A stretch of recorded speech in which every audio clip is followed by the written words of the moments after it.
आप सब लोग। तो आज अपन स्टार्ट कर रहे हैं यूनिट नंबर 3 यानी चैप्टर फर्स्ट का। अपन कौन सा यूनिट स्टार्ट करने वाले? 3 यानी लास्ट लेक्चर तक अपन ने 2 यूनिट कंप्लीट कर ली थी। आज अपन यूनिट 3 स्टार्ट कर रहे हैं चैप्टर फर्स्ट की।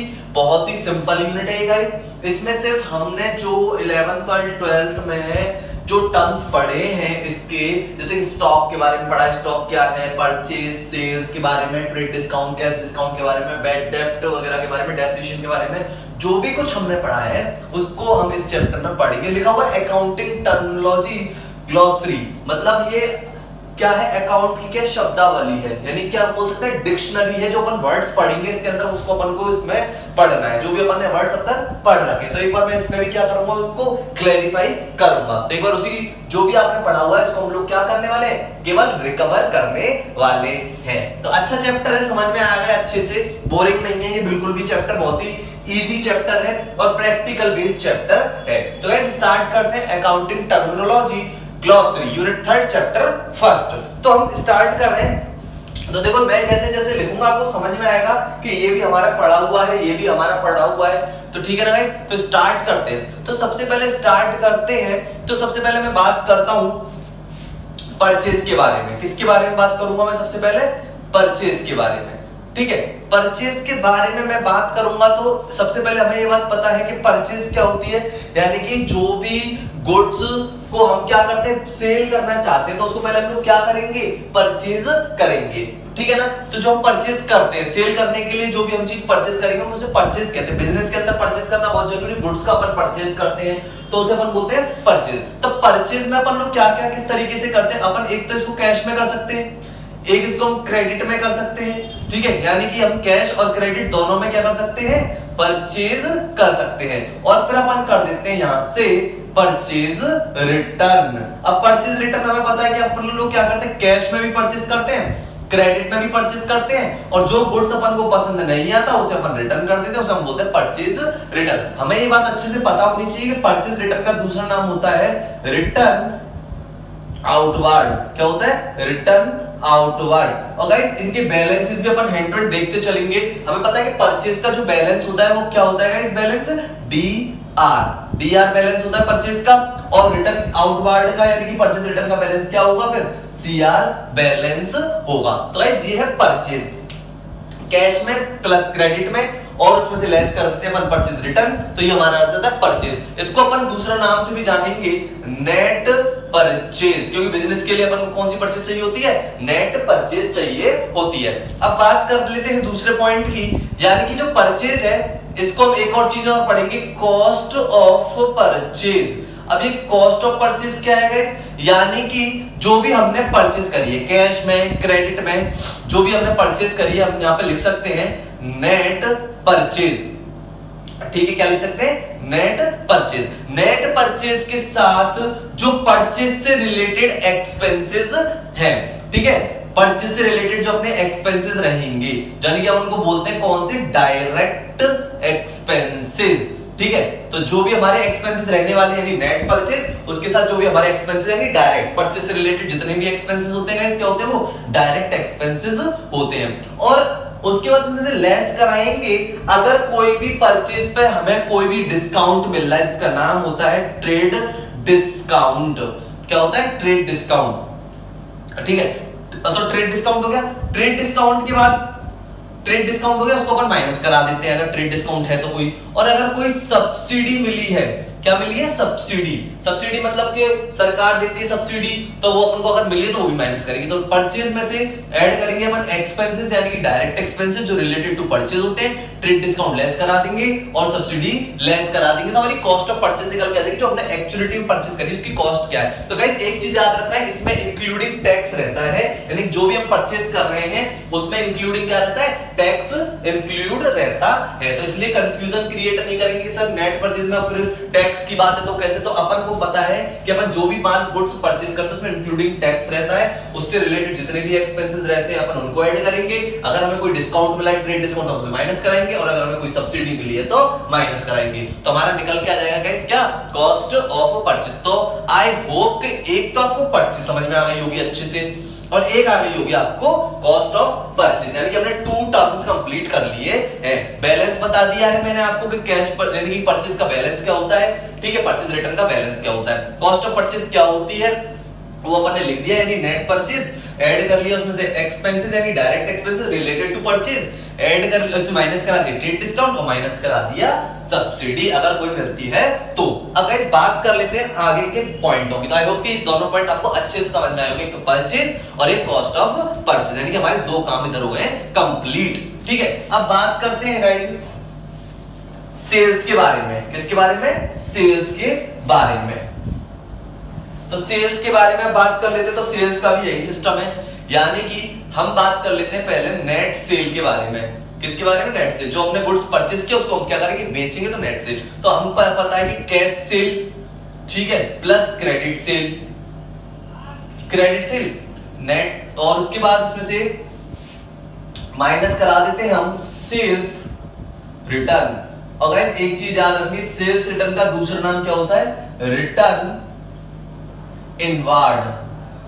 क्या होता है? Return inward. और परचेज रिटर्न का दूसरा नाम होता है रिटर्न आउटवर्ड। कैश सेल यानी सेल हम कैश में भी करते हैं, क्रेडिट में भी करते हैं, और लेस कराएंगे उसमें से सेल्स रिटर्न। अब गाइस जो कैश सेल और जो हमारी ये जो क्रेडिट सेल है, यानी कि टोटल अगर मैं बात करूं तो सेल्स का जो बैलेंस है वो क्या रहता है हमारा? CR। कौन सा बैलेंस रहता है? CR बैलेंस रहता है। मैं बैलेंस पे एंड आपको समझाते जा रहा हूं। तो CR बैलेंस रहता है, और जो रिटर्न आउटवर्ड है इसका बैलेंस अपना क्या रहता है गाइस?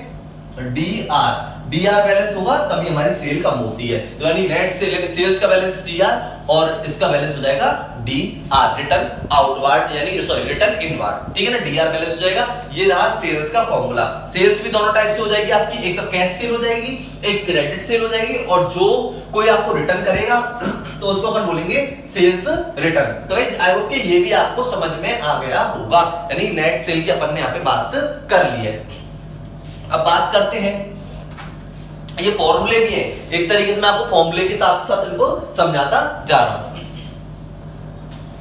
अब बात करते हैं एक्सपेंसेस के बारे में, ठीक है। किसके बारे में? एक्सपेंसेस के बारे में।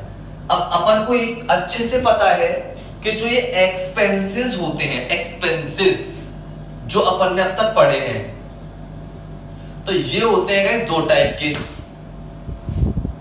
ठीक है। ये होते कितने टाइप के? 2 टाइप के। एक तो होता है डायरेक्ट और एक होता है इनडायरेक्ट, ठीक है। एक तो होता है डायरेक्ट और एक होता है कौन सा? इनडायरेक्ट। ये 2 एक्सपेंसेस अपन ने पढ़े। तो अपन को पता है कि डायरेक्ट एक्सपेंसेस रिलेटेड टू कौन से होते हैं? ट्रेडिंग। किससे रिलेट करते हैं ये लोग?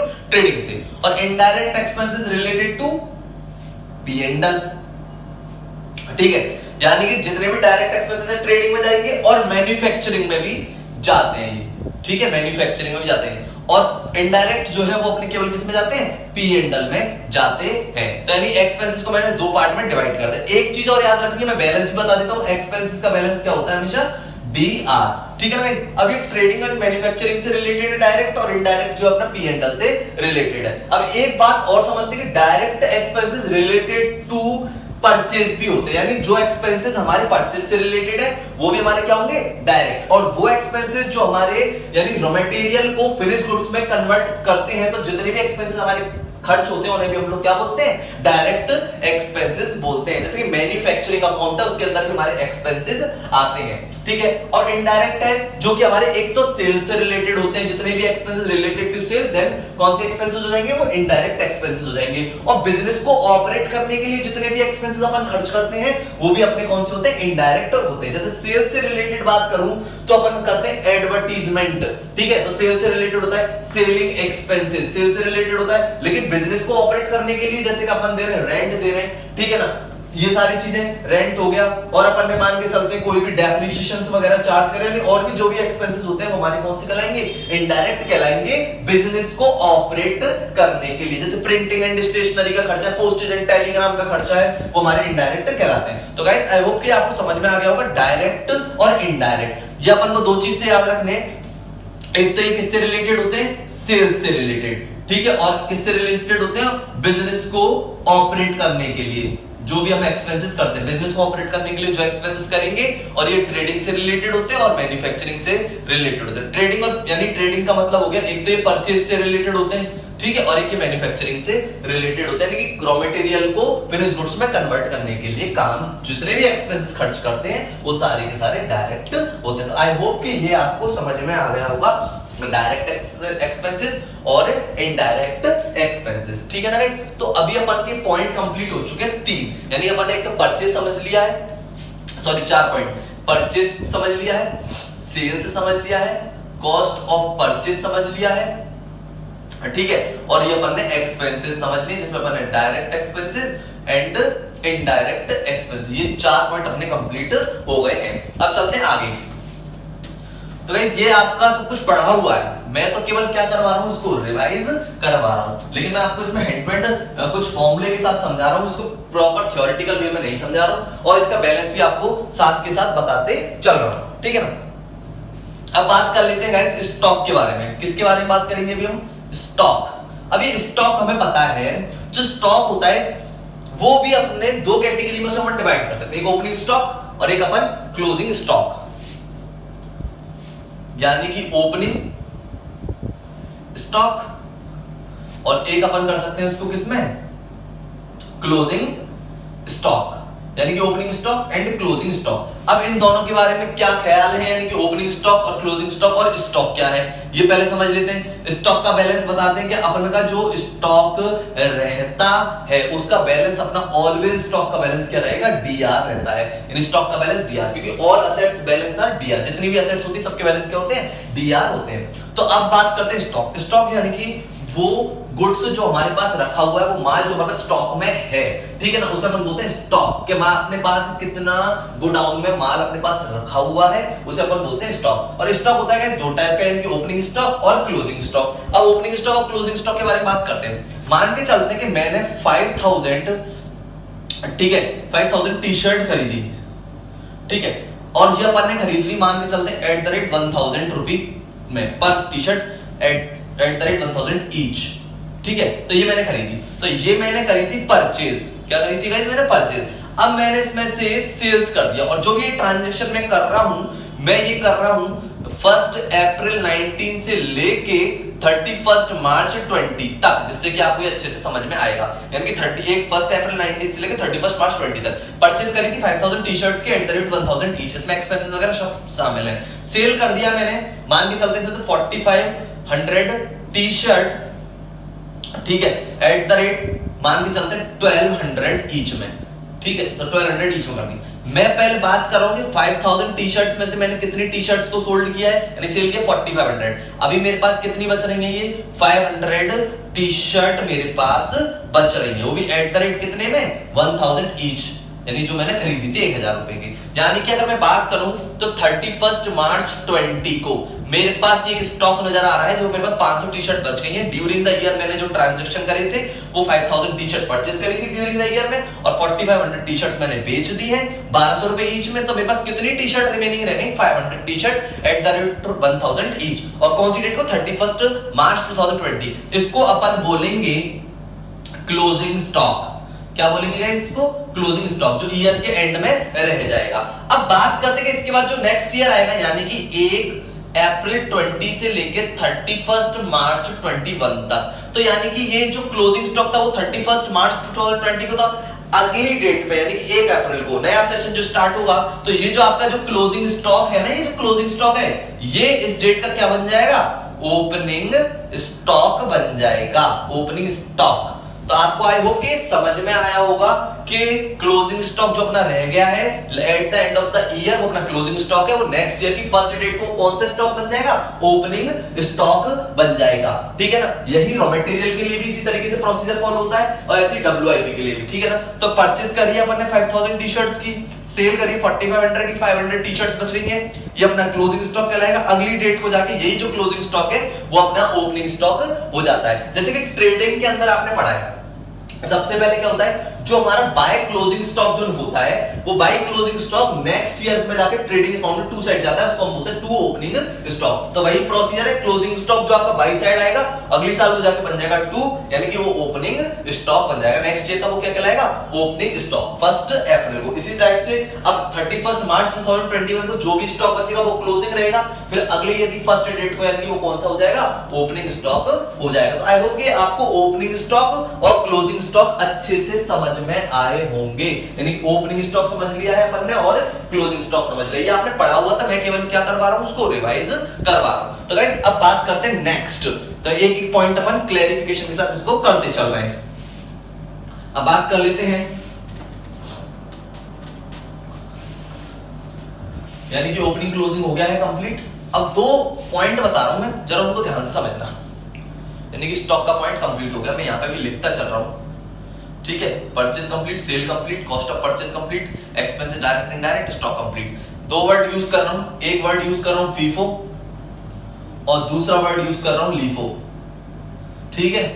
फीफो का मतलब क्या है, यानी कि फर्स्ट इन फर्स्ट आउट, नाम से समझ में आ रहा है, first in first out, first in first out. और इसका है लास्ट इन फर्स्ट आउट। अगर मैं एक बात बोलूं तो यानी कि जो गुड्स पहले आएगा वो पहले जाएगा फीफो। लीफो का मतलब है जो गुड्स पहले आएगा वो सबसे लास्ट में जाएगा, यानी कि लास्ट वाला सबसे पहले जाएगा, लास्ट इन फर्स्ट आउट और first in first out. Easily way में समझाता हूं मैं आपको, एकदम समझ में आएगा लीफो भी और फीफो भी। मैंने ना एक सेशन ले लेता हूं, सेशन क्योंकि जरूरी होता है लेना, तो सेशन को जरा समझ लेते हैं। जैसे मैंने एक पर्टिकुलर ईयर ले लिया है, मैं उसको सेशन नाम देता हूं, यानी कि 1 अप्रैल 19 से लेके और 31 मार्च 20 के ट्रांजैक्शंस हैं कुछ इस तरीके के, जो कि मैं भी आपको बताता हूं। तो देखो मैंने क्या करा, 3 मई को यानी कि 19 को, ठीक है, मैंने ना गुड्स परचेज किया, ठीक है, गुड्स परचेज किया, गुड परचेज यानी यूनिट परचेज करी है। जो यूनिट थी यानी कि मैं लिख देता हूं यहां पे 1000 यूनिट @ 100 रुपी ईच, ठीक है। एक तो मैंने ये करा, उसके बाद फिर मैंने मान के चलते हैं 10 अक्टूबर को, यानी 10 अक्टूबर 19 को फिर मैंने गुड्स परचेज करा, ठीक है, गुड्स परचेज करा।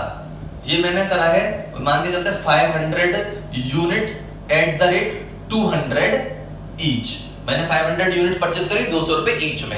एक डेट और ले लेते हैं अपन, 31 जनवरी 20। इन 31 जनवरी 20 को मैंने फिर गुड्स परचेज करा, गुड्स परचेज करा, तो वो मैंने कर दिया है यहाँ पे 300 यूनिट का, कितना 300 यूनिट @ कितना, मान के चलते हैं मैंने परचेज कर लिया है ये 300 के अकॉर्डिंग, 300 ईच। अब मुझको पता है कि मैंने ड्यूरिंग द ईयर जो गुड्स सोल्ड किया, यानी goods sold during the year, during the year, तो goods sold during the year मैंने कितनी यूनिट सोल्ड करी है वो मैं लिख देता हूं, यूनिट सोल्ड 1500, कितनी 1500 यूनिट मैंने कर दी है सोल्ड। तो अब मुझको ये बात देखनी है कि जो मैं गुड्स सोल्ड कर रहा हूं ड्यूरिंग द ईयर 1500, वो मैं कैसे करूंगा।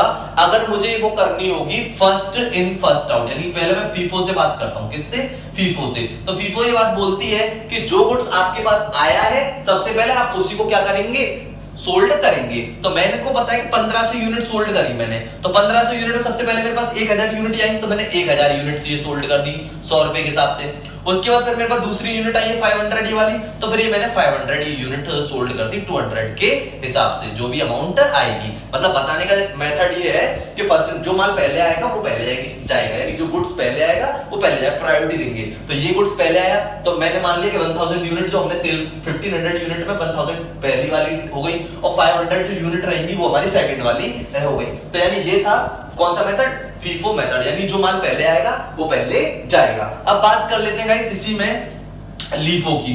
तो लीफो की बात करते हैं तो जरा उसको समझते हैं कि लीफो क्या बोल रहा है, ठीक है। तो यहाँ पे बात करता हूँ लीफो की। तो लीफो में अगर 1500 यूनिट सोल्ड करी है तो 1500 यूनिट कौन सी होंगी लीफो के अंदर, जरा बताते हैं। तो लास्ट में जो यूनिट आई है, लास्ट इन फर्स्ट आउट, जो लास्ट में है वो पहले जाएगी। मतलब एक तो 300 यूनिट जाएंगी कितने के हिसाब से, 300 के हिसाब से, ठीक है। 300 यूनिट ये कंप्लीट, फिर 500 जाएंगी कितने के हिसाब से, 200 के हिसाब से। तो 300 और 500 800, कितनी करी अपन ने, तो 1500, तो अभी कितनी और रह गई, 700 यूनिट जाएंगी इसमें से, यानी 100 वाली बात तुम्हें समझ में आ रही है। यानी जो लास्ट में आएगा वो पहले जाएगा, तो यानी 300 गई, फिर 500 गई, तो 800 हो गई, 15 में से 800 में 700 और इशू है, तो 700 हमने इसमें से ले ली। तो इसका मतलब इसमें जो क्लोजिंग स्टॉक बचेगा वो कहां से बचेगा, ऊपर से, और जो लीफो यानी फीफो है इस वाले मेथड, यानी फीफो मेथड में जो हमारा क्लोजिंग स्टॉक बचेगा वो कहां से बचेगा, नीचे से बचेगा।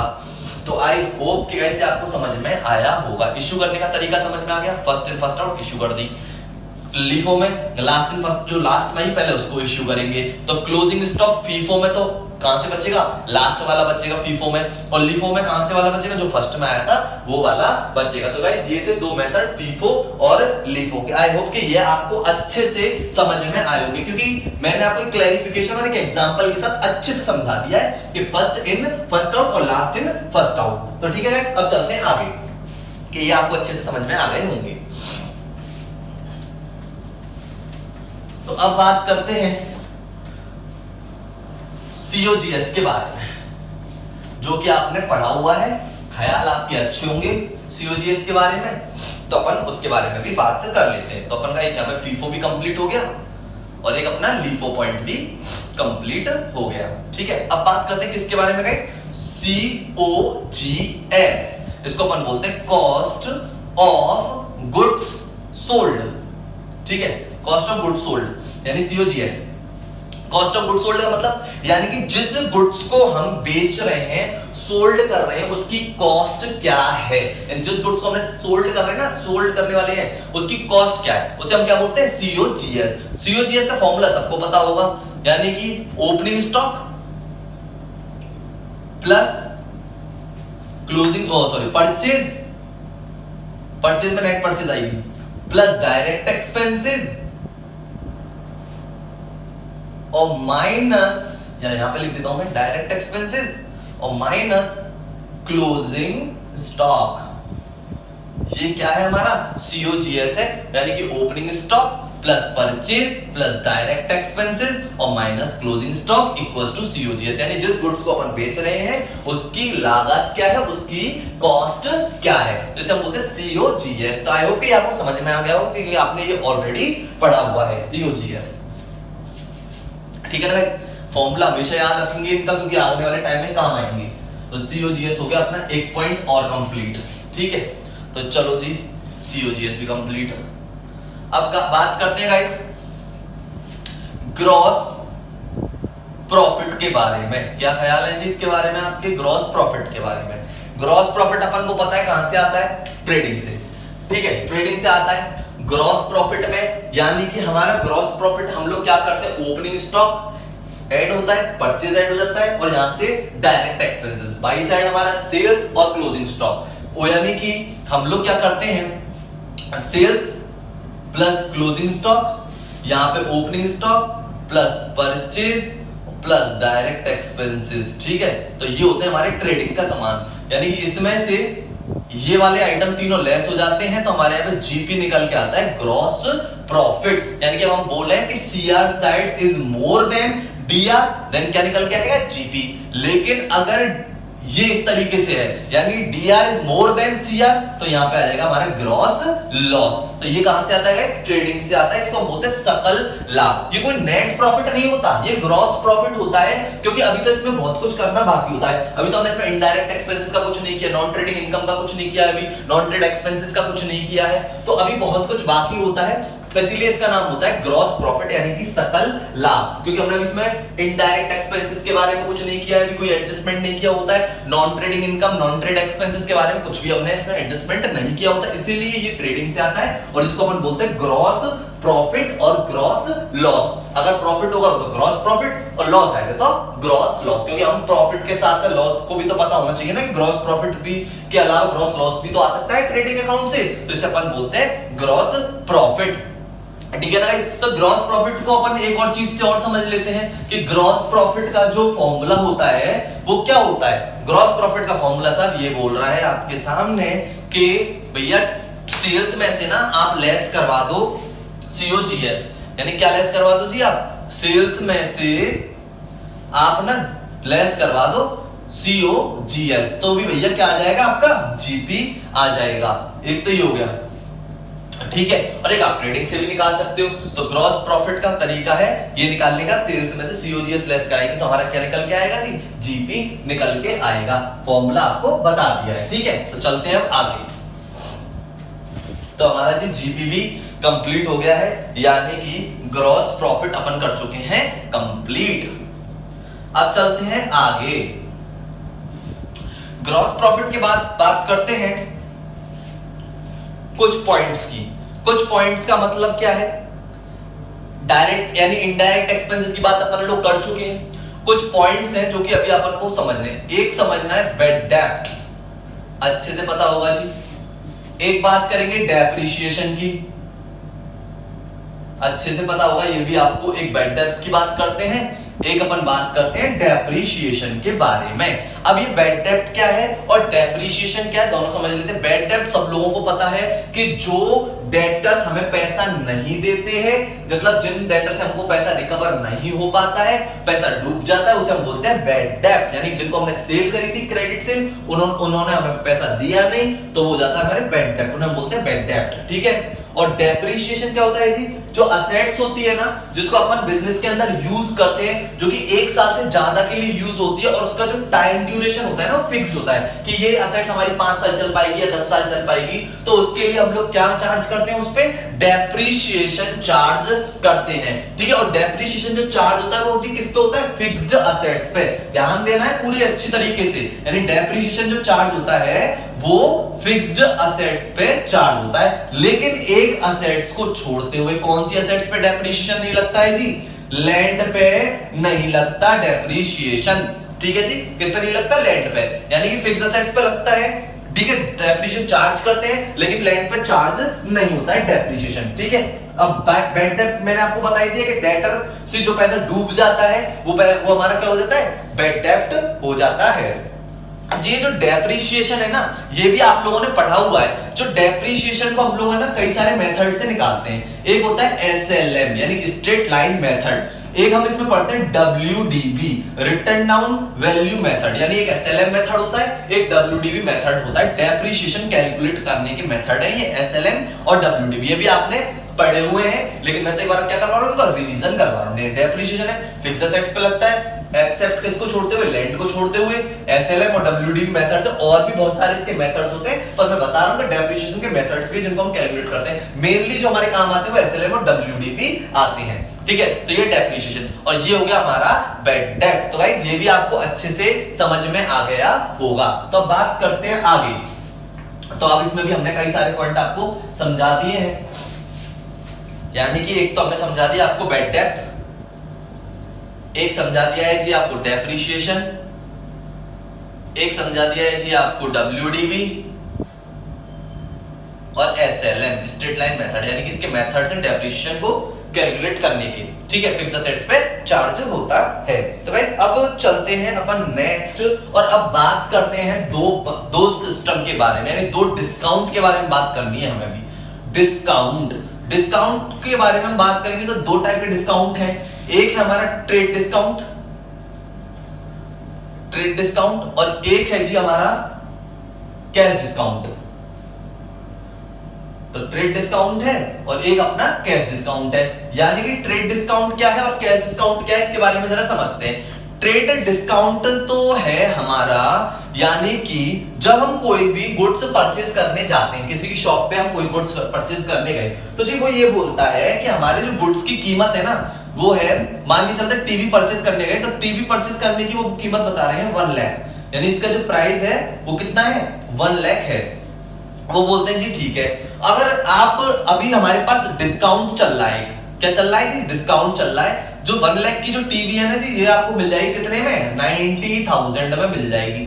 कितने में मिल जाएगी, 90,000 में। लेकिन अगर आप इसका पेमेंट अभी करेंगे, यानी कि अभी, तो इसको तो अपन बोलते हैं ट्रेड डिस्काउंट। क्या बोलते हैं इसको, ट्रेड डिस्काउंट बोलते हैं। जो 10,000 का जो डिफरेंस आ रहा है इसे हम बोलते हैं ट्रेड डिस्काउंट, ठीक है। ये तो सबको मिलेगा, लेकिन वो कह रहा है जी एक डिस्काउंट और दे देंगे, उसका नाम है कैश डिस्काउंट। लेकिन वो मिलेगा कब, जब आप पैसा अभी की अभी हमें पूरा देंगे तो हम फुल एंड फाइनल सेटलमेंट कर लेंगे, 85,000 आप हमें दे दीजिएगा।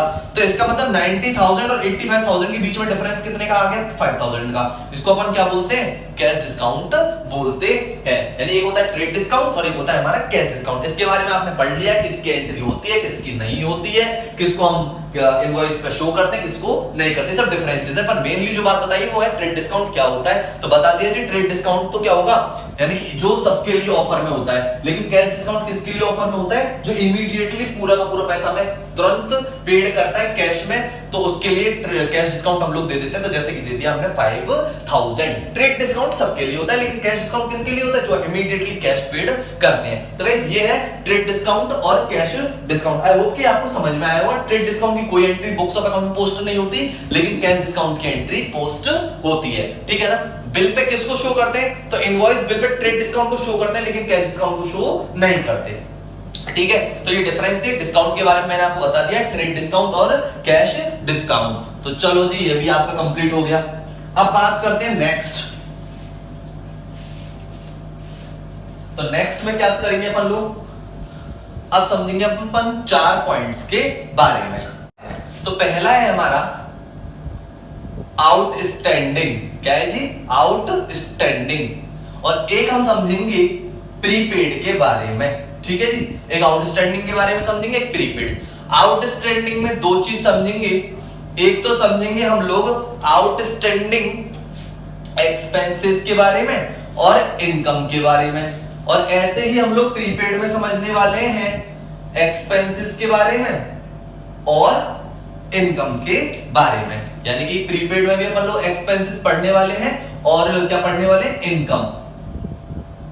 अब prepaid expenses, prepaid income, outstanding income और आउटस्टैंडिंग एक्सपेंसेस, चारों के चारों पॉइंटों को अपन कंप्लीट कर रहे हैं। ध्यान से जरा समझना है। आउटस्टैंडिंग एक्सपेंसेस क्या होता है? वो एक्सपेंसेस जो ड्यूरिंग द ईयर हमने क्या कर लिया?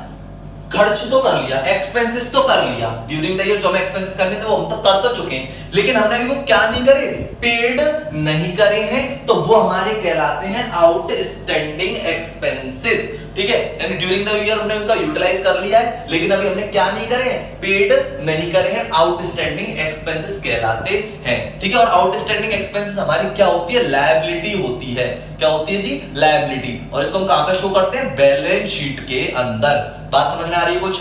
आउटस्टैंडिंग एक्सपेंसेस है, ड्यूरिंग द ईयर हमने एक्सपेंसेस खर्च कर लिए, लेकिन अभी हमने क्या नहीं करा है? पेड नहीं करा है। आउटस्टैंडिंग एक्सपेंस हमारी लायबिलिटी, और हम इसको कहां पे शो करते हैं? बैलेंस शीट के अंदर, लायबिलिटी साइड। ठीक है? इतनी बात तो समझ में आई। अब बात करते हैं आउटस्टैंडिंग इनकम के बारे में। अभी आउटस्टैंडिंग इनकम क्या है जी? आउटस्टैंडिंग इनकम है वो इनकम जो हमने क्या कर ली? जनरेट कर ली है, कमा ली है, लेकिन हमको क्या नहीं हुई है? अभी रिसीट नहीं हुई है, यानी रिसीव नहीं हुई है। तो जी इनकम जो रिसीव नहीं हुई है ये हमारी असेट्स है, और इसको हम कहां शो करते हैं जी? बैलेंस शीट के अंदर शो करते हैं। इनकम जो है आउटस्टैंडिंग इनकम हमारी असेट्स है, और कहां पे शो करेंगे? बैलेंस शीट के अंदर। दोनों एक बार दोबारा बताता हूं। आउटस्टैंडिंग एक्सपेंस यानी वो एक्सपेंसेस जो हमने ड्यूरिंग द ईयर क्या कर लिए? एक्सपेंसेस कर लिए, नहीं खर्च तो कर लिए, लेकिन अभी हमने वो क्या नहीं करे? पेड नहीं करे हैं। तो जो पेड नहीं करे हैं वो हमारी लायबिलिटी कहलाएगी, बैलेंस शीट के अंदर आएगी। इनकम यानी वो इनकम जो हमने जनरेट कर ली है ड्यूरिंग द ईयर, लेकिन वो हमें अभी रिसीट नहीं हुई है, तो वो हमने क्या कर लिया है? वो हमारी असेट्स है, बैलेंस शीट के अंदर हम लोग दिखाने वाले हैं। गाइस एक बात याद रखना है कि आउटस्टैंडिंग का एडजस्टमेंट हम लोग P&L में करते हैं। ठीक है? आउटस्टैंडिंग इनकम एक्सपेंसेस जो भी होगा उसका ट्रेडिंग P&L में एडजस्टमेंट होगा। जैसे कि मैं आपको बता देता हूं कैसे। जैसे रेंट था, तो रेंट मान के चलते हैं 3000 पर मंथ था। एक साल का कितना हो गया? 36,000। ये हमें पेड करना था 36,000, लेकिन मैंने केवल पेड कितना किया? 30,000। तो जब मैं P&L बना रहा हूंगा तो यानी कि कौन सी साइड दिखाऊंगा इनको? एक्सपेंसेस साइड यानी DR साइड। तो मैं यहाँ पे लिखूंगा टू रेंट। तो टू रेंट में 30,000 प्लस आउटस्टैंडिंग रेंट कितना? 3,000। तो टोटल मिलाकर 6,000। तो मैं टोटल मिला के यहाँ पे कितना लिखूंगा? फिर बाहर 36,000, यानी कि 30,000 टू रेंट, तो कैश में पेड, और टू स्टैंडिंग 6,000, तो 36,000। ये जो 6,000 है मेरी लायबिलिटी है, बैलेंस शीट में लायबिलिटी साइड। इसको हम क्या कर देंगे? शो। ऐसे ही इनकम है कि जो इनकम है, जो भी इनकम आएगी उसको हम यहाँ लिख देंगे, ऐड कर देंगे उसमें आउटस्टैंडिंग इनकम, और अपन उसको यहाँ पे दिखा देंगे। और ये हमारी क्या है? असेट्स। तो इसको बैलेंस शीट में कौन सी साइड दिखाने वाले हैं? असेट्स साइड दिखाने वाले हैं। तो गाइस आई होप कि ये आपको दोनों पॉइंट अच्छे से समझ में आए होंगे, आउटस्टैंडिंग एक्सपेंसेस के बारे में और आउटस्टैंडिंग इनकम के बारे में। अब बात कर लेते हैं प्रीपेड एक्सपेंसेस के बारे में, प्रीपेड इनकम के बारे में। प्रीपेड को हम दूसरा भी नाम दे सकते हैं एडवांस प्रीपेड। जैसे कि प्रीपेड का मतलब क्या है कि प्रीपेड जैसे कि अपन लोग सिम यूज करते हैं तो दो टाइप की सिम होती है, एक होती है प्रीपेड सिम, एक होती है पोस्टपेड सिम। इजीली आपको समझ में आने वाला है। प्रीपेड सिम का मतलब क्या होता है कि हम लोग क्या करते हैं, पहले रिचार्ज कराते हैं, फिर हमें डाटा मिलता है, फिर हम कॉलिंग कर सकते हैं। मान के चलते 84 डेज का अगर हमने एक्सपेंसेस एडवांस पे कर दिया, मतलब हमने रिचार्ज करा लिया प्रीपेड, आज कोई रिचार्ज कराया 84 डेज का, तो आज से हमारे डाटा स्टार्ट हो जाएगा और हमारी कॉलिंग स्टार्ट हो जाएगी। हमें कब तक मिलेंगी? 84 डेज तक मिलेंगी। तो हमने पहले क्या किया, एक्सपेंसेस पेड किया पूरे 84 डेज का, तब जाके हमको क्या मिल रही है, सेवाएं मिल रही है, सर्विस मिल रही है। तो प्रीपेड का मतलब भी ऐसा ही है। प्रीपेड एक्सपेंसेस होता है एडवांस में पेड करना। तो ऐसे हमने एडवांस में पेड करा 84 डेज का, तो जो प्रीपेड एक्सपेंसेस है ना साहब, ये हमारी ना असेट्स होती है। क्या होती है जी? असेट्स होती है। ठीक है, प्रीपेड एक्सपेंसेस है, एडवांस पेड कर रहे हैं, असेट्स होगी। और प्रीपेड इनकम की बात करते हैं कि कोई इनकम हमने एडवांस में रिसीव कर लिए, ले ली है, तो वो इस समय की तो इनकम नहीं थी ना, तो हमारी लायबिलिटी साइड है, सॉरी हमारी लायबिलिटी है, और ये बैलेंस शीट में लायबिलिटी साइड जाती है। यानी प्रीपेड एक्सपेंस हमारी असेट्स कहलाती है और इनकम जो हमारी है वो लायबिलिटी कहलाती है। प्रीपेड मतलब होता है एडवांस। एडवांस में अगर हमने एक्सपेंसेस खर्च कर रखे तो वो खर्चे अभी के तो नहीं थे, लेकिन हमने एडवांस में पेड कर रखे, वो हमारी क्या है, असेट्स। ऐसी इनकम है, हमने कोई इनकम एडवांस रिसीव कर ली, लेकिन वो इस टाइम की यानी इस साल की वो इनकम नहीं थी, लेकिन हमने एडवांस में रिसीव कर रखी है, तो वो हमारी क्या कहलाएगी, लायबिलिटी कहलाएगी। यानी प्रीपेड समझ में आया होगा आपको, आउटस्टैंडिंग समझ में आया होगा। प्रीपेड को अपन एडवांस भी बोल सकते हैं। तो ये आउटस्टैंडिंग में एक्सपेंसेस इनकम समझ लिए और प्रीपेड में भी एक्सपेंसेस और इनकम समझ लिए।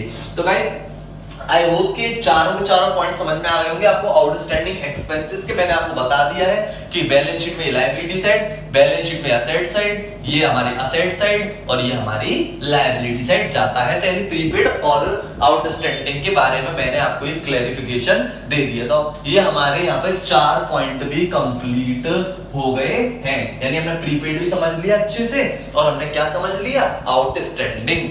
ठीक है, तो ये पॉइंट भी अपना क्लियर हो गया।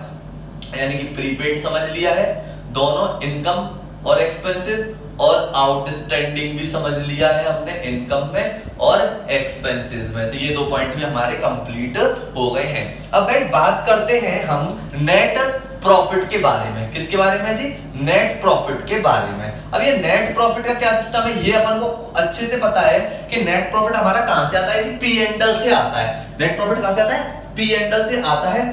और जो हमारा ग्रॉस प्रॉफिट है वो कहां से आता है? ट्रेडिंग से। तो हम जो क्या करते हैं जी, ग्रॉस प्रॉफिट को ट्रांसफर करते हैं पी एंड एल में, और पी एंड एल में हमारे और कौन कौन सी चीजें आती हैं, जैसे कि हमारा इनडायरेक्ट एक्सपेंसेस आता है हमारे, ठीक है, इनडायरेक्ट इनकम आती है। इनडायरेक्ट इनकम मतलब ट्रेडिंग इनकम और नॉन ट्रेडिंग इनकम दोनों, यानी ट्रेड की इनकम यानी बिजनेस से रिलेटेड इनकम भी आती है पी एंड एल में, और जो बिजनेस से रिलेटेड इनकम नहीं है वो भी हमारी आती है किसमें? पी एंड एल में, सीआर साइड। और एक्सपेंसेस भी ट्रेडिंग और नॉन ट्रेडिंग दोनों आते हैं। तो उसके बाद एडलेस करने के बाद जो भी आता है हमारा पी एंड एल में, उसे हम क्या बोलते हैं जी? नेट प्रॉफिट बोलते हैं। क्या बोलते हैं? Net profit. तो मैंने वर्ड पे ध्यान देना, मैं क्या बोल रहा हूं, मतलब कि बिजनेस से रिलेटेड एक्सपेंसेस तो आएंगी और नॉन रिलेटेड यानी बिजनेस से रिलेटेड एक्सपेंसेस नहीं होंगे वो भी आएंगे, यानी नॉन ट्रेडिंग एक्सपेंसेस बोलते हैं उनको। ऐसी इनकम भी आएगी बिजनेस से रिलेटेड, ट्रेडिंग इनकम और नॉन ट्रेडिंग इनकम भी पी एंड एल में आती है। तब जाके एडलेस करने के बाद हमारा क्या निकल के आता है जी? नेट प्रॉफिट निकल के आता है। आई होप कि ये आपको अच्छे से समझ में आ रहा होगा। अब बात कर लेते हैं कि नॉन ट्रेडिंग इनकम की और नॉन ट्रेड एक्सपेंसेस की। तो नॉन ट्रेडिंग इनकम में जैसे बात कर लेता हूं, तो नॉन ट्रेडिंग इनकम हो गई profit on sale of assets, ठीक है ना, जो अगर हमने कोई असेट सेल करी उससे हमें प्रॉफिट हुआ तो पी&एल में डाल दिया, बाई साइड ये हमारी नॉन ट्रेडिंग इनकम है। दूसरा है नॉन ट्रेड इन्वेस्टमेंट से अगर हमें कोई भी इनकम रिसीव हुई है, नॉन ट्रेड इन्वेस्टमेंट मतलब जो कि हमारे बिजनेस के इन्वेस्टमेंट नहीं थे उनसे हमें कोई इनकम रिसीव हुई है तो वो भी हमने पी&एल में डाल रखी, सो हम बोलते हैं नॉन ट्रेडिंग इनकम, ठीक है ना। नॉन ट्रेड इन्वेस्टमेंट से कोई भी इनकम जनरेट हुई है तो कहां पे जाके पी&एल में। ऐसी नॉन ट्रेडिंग एक्सपेंसेस की बात करते हैं, असेट्स को बेचने से लॉस हो गया तो हमने बोला loss on sale of asset, तो ये बिजनेस का नहीं है लॉस, लेकिन हमारे को किसमें डालने का है, पी एंड एल में डालेंगे। इसको हम बोलते हैं non trading loss, non trade loss है ये, ठीक है ना, बिजनेस का नहीं है। तो ये हमारे इन सबको करने से हमारा क्या आता है, नेट प्रॉफिट आता है जी, ठीक है। अब गाइस बात करते हैं, जब नेट प्रॉफिट की बात चल रही है तो तुमने एक वर्ड और पढ़ा होगा, वो है हमारा ऑपरेटिंग प्रॉफिट। क्या जी, ऑपरेटिंग प्रॉफिट के बारे में पढ़ा होगा।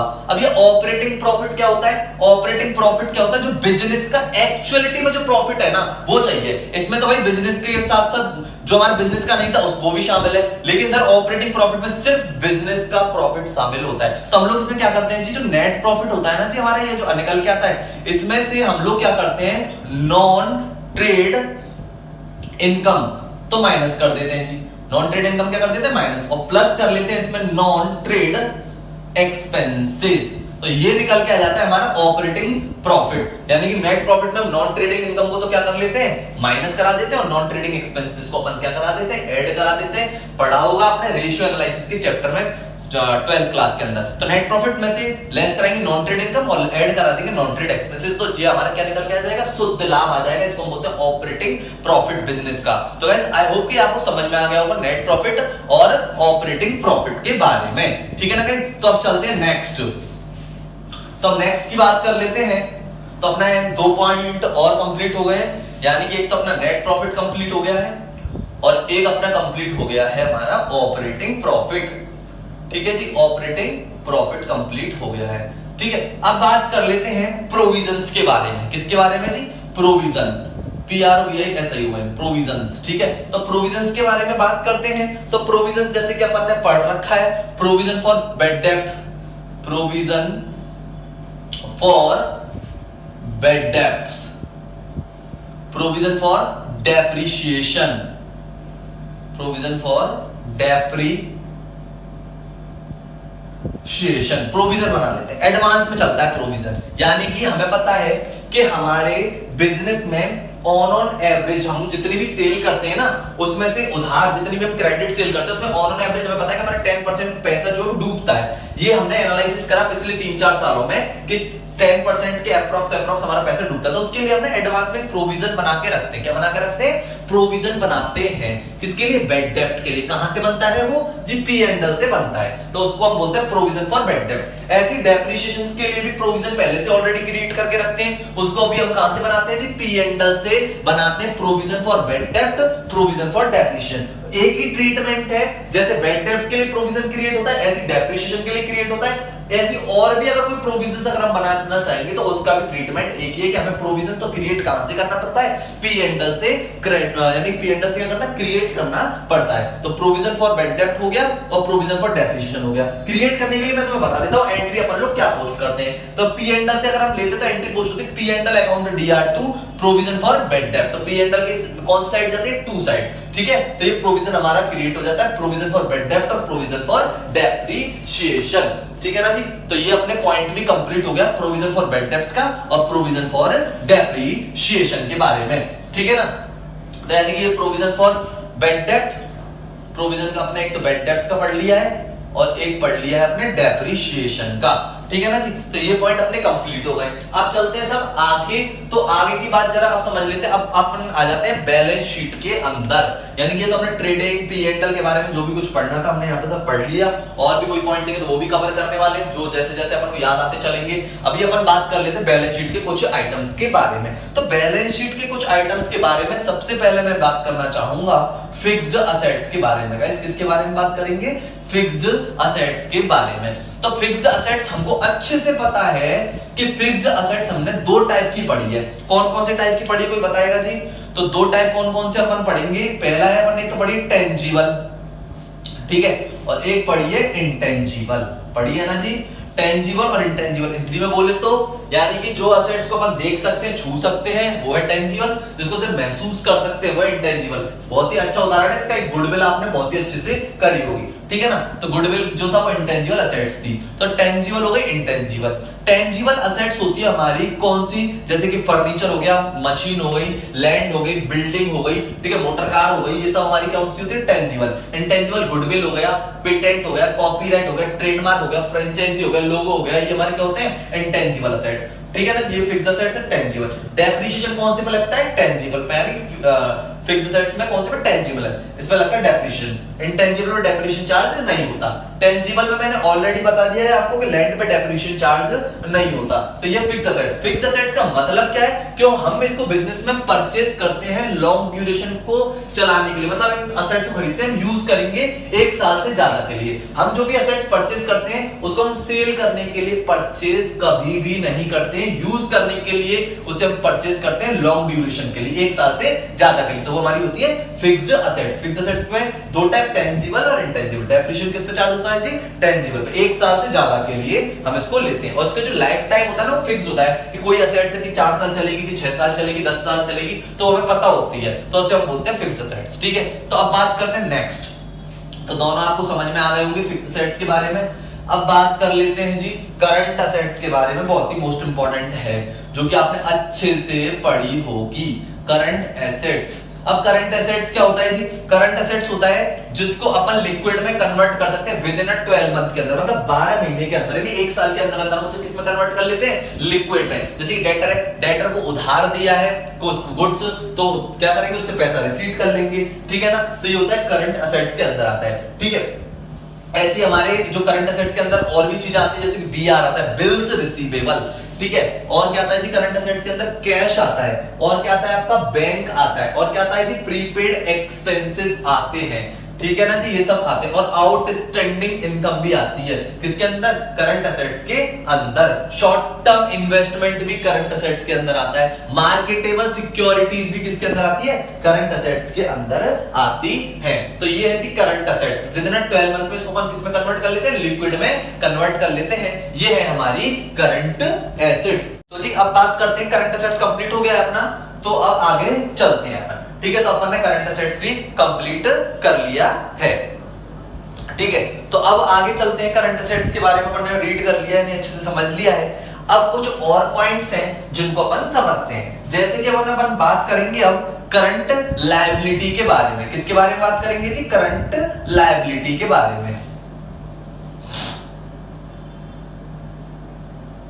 करंट लायबिलिटीज, ठीक है, तो करंट लायबिलिटीज के बारे में बात करेंगे, तो अपन को पता है कि वो लायबिलिटीज जिसको अपन क्या करते हैं, विद इन 12 मंथ में क्या कर देते हैं, पे कर देते हैं, लिक्विड में कन्वर्ट करके क्या करते हैं, पे, लिक्विड में पे करना होता है, सब होता है करंट लायबिलिटी। करंट लायबिलिटी यानी 12 महीने के अंदर अंदर आपको पे करनी होगी लिक्विड में। तो जैसे कि अपना क्रेडिटर है, बीपी है, बैंक ओवरड्राफ्ट है, तो ये सारी चीजें हमारी किसके अंदर आती हैं जी, आउटस्टैंडिंग एक्सपेंसेस है, इनकम रिसीव्ड इन एडवांस है, ये हमारी करंट लायबिलिटी में आते हैं। बीपी है, बिल्स पेबल है, तो ये हमें विद इन 12 मंथ में पे करनी होती है, सब बोलते हैं करंट लायबिलिटी। तो ठीक है, जैसे करंट एसेट्स को अपन को रिसीट होती है, तो करंट लायबिलिटी अपन को पे करनी होती है, तो ये भी 12 मंथ का ही होता है, और एसेट्स भी हमारी 12 मंथ की होती है, विद इन 12 मंथ की होती है। तो ये जी है करंट एसेट्स। इससे पहले अपन ने पढ़ लिया भी करंट लायबिलिटी है ये, इससे पहले करंट एसेट्स अपन ने पढ़ ली है, ठीक है ना जी। तो ये पॉइंट भी अपना कंप्लीट हो गया, current liability with in 12 month के लिए होती है, इसको अपन को क्या करना होता है, पे करना होता है। तो ये जी अपनी करंट लायबिलिटी भी हो गई है कंप्लीट, ठीक है ना। अब बात करते हैं आगे,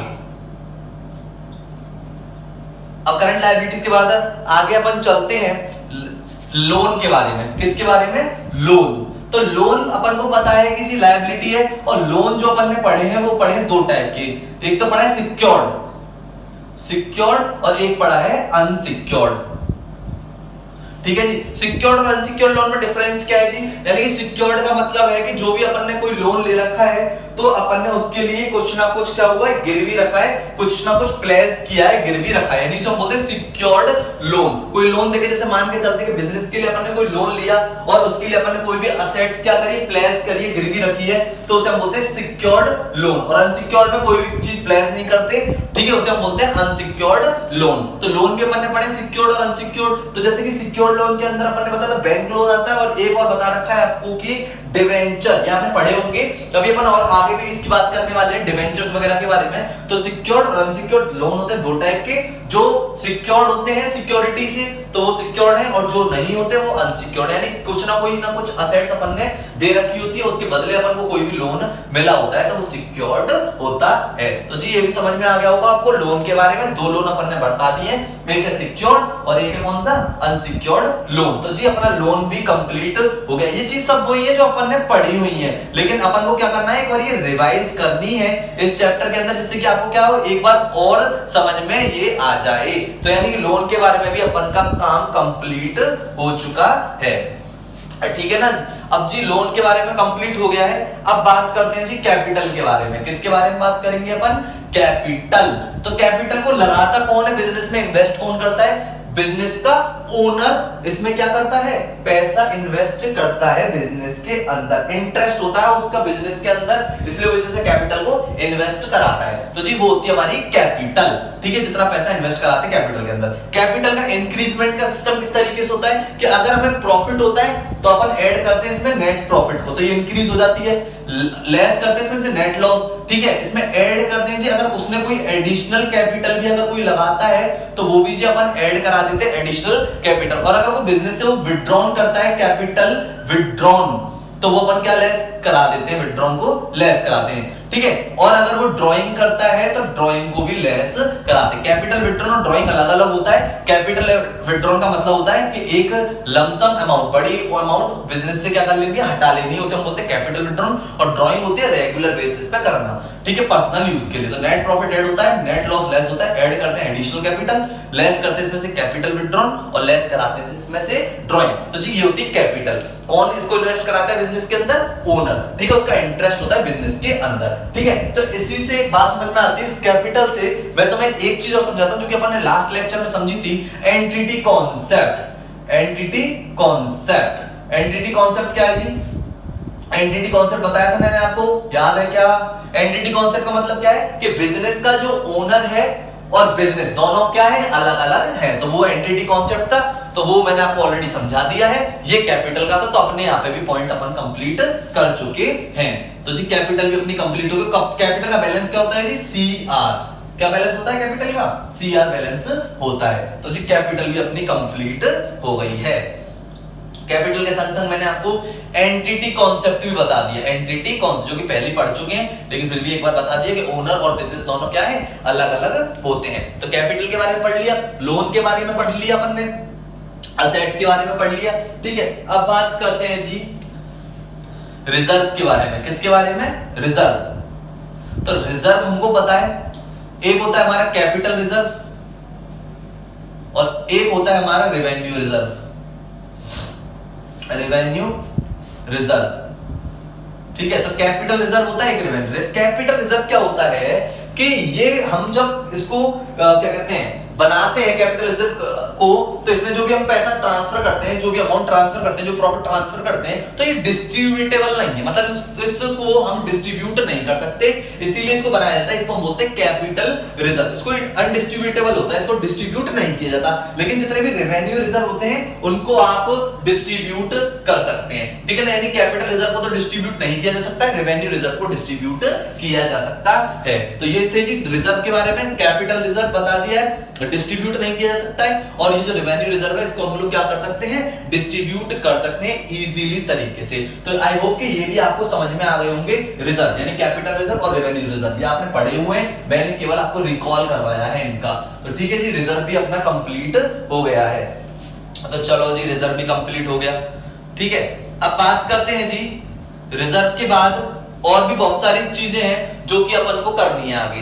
तो आज के लिए इतना ही है, और अभी इसके जो बहुत सारे पॉइंट्स और रह गए हैं उसको अपन क्या करेंगे, नेक्स्ट लेक्चर में कवर करेंगे। जो क्योंकि ये जो पॉइंट्स हैं ये आपको अच्छे ढंग से समझ में आने चाहिए, प्रॉपर वे में समझ में आने चाहिए। तो ये इसलिए मैंने जितना पॉइंट यहाँ पे आज कंप्लीट हो पाए हैं वो कंप्लीट कर लिए हैं, तो इसलिए इतना ही था आज के लिए। तो अगर आपको इन पॉइंटों में से कुछ चीजें समझ में नहीं आ रही हैं तो आप मेरे को कमेंट बॉक्स में लिख देना कि सर ये पॉइंट हमें समझ में नहीं आ रहे हैं, तो मैं उनको आपको क्या करूंगा, समझा दूंगा अच्छे से, ठीक है ना। कोई इश्यू वाली बात नहीं, कोई प्रॉब्लम वाली बात नहीं है, सारे पॉइंट कवर करेंगे, पूरा मॉड्यूल कवर करेंगे, क्योंकि अपना टारगेट तो एक ही है, क्योंकि अपन को फर्स्ट अटेम्प्ट में फाउंडेशन का पेपर करना है क्लियर। तो ठीक है ना गाइस, हम बिल्कुल भी लापरवाही नहीं बरतेंगे, अच्छे से अच्छा अपन प्रिपरेशन करने वाले हैं, ढंग से मोटिवेशन होंगे और अच्छे से पेपर को क्लियर करेंगे। तो ठीक है ना गाइस, तो मिलते हैं अपन गाइस नेक्स्ट लेक्चर में, तब तक के लिए guys goodbye and thank you.